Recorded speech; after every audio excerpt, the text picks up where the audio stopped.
Hi, my name is Michaela Visanick, and today I will be going over cognitive biases and the brain processing and money choices that go with it.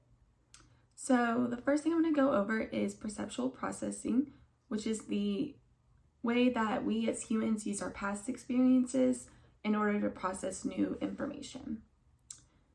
There is also conflict processing, and according to the textbook, it is the different parts of brain that want different things in the present. So, for example, I have my dog Stevie here, and she loves to go on walks.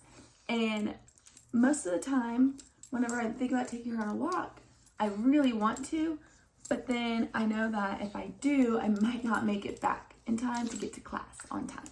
And so, conflict processing is when you want to do two different things, but you know that whichever one you decide, something will be happening to the other one.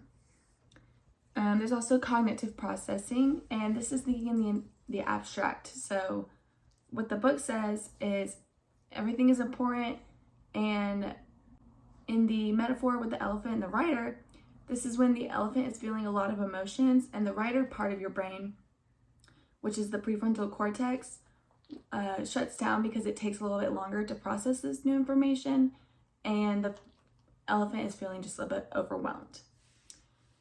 Then there is developmental processing, which is the physical growth of your brain, and females fully develop usually from the mid to late 20s for females, and then for males it's late 20s to early 30s.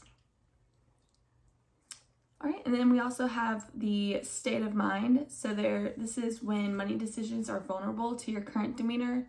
So there's focus versus unfocused, like whether you're distracted or not. And then there's neutral versus emotional. And this is whenever your prefrontal cortex, the rider part of your brain, can shut off in the highly emotionally charged situations, like when the elephant is overwhelmed with emotions. Okay.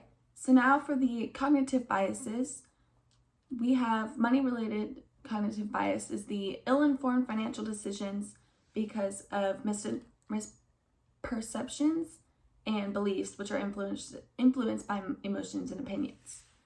So one of these is going to be a sunk cost fallacy, and this is whenever you, like if you have a car and your headlight goes out, so you fix it, but then the engine goes out, so you fix it, and then this goes out and you fix it, and it's just adding up money, like piles and piles of money, whereas you could probably get an old or rented car for either cheaper or the same amount.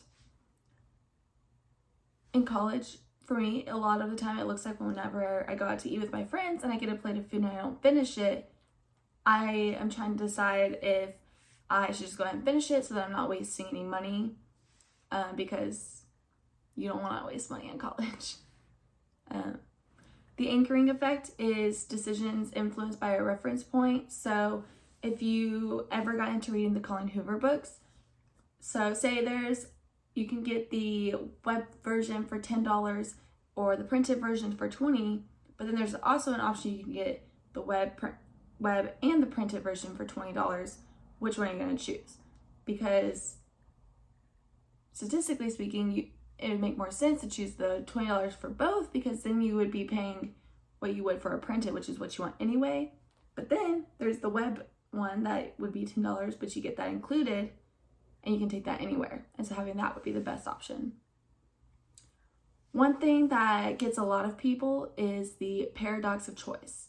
And you've probably heard of it, or at least know what it is. So say you're wanting some bread or tortillas or something. You go to the store and you're looking around. There's a whole aisle of bread. There's different grains. There's different, protein portions. There's different cuts. There's different brands, everything. So how do you know which one you want to choose? There's different, you could choose like the cheaper option. You choose the more expensive option. And this is something that is hard to apply for people because, too many options can either stress you out and it makes choosing harder. But according to the standard economic theory of choice, more is always better.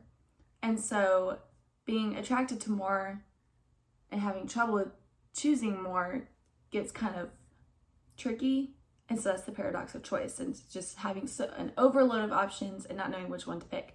For me, a lot of the time, it's with her food. When I first started buying it, there were so many options for dog food.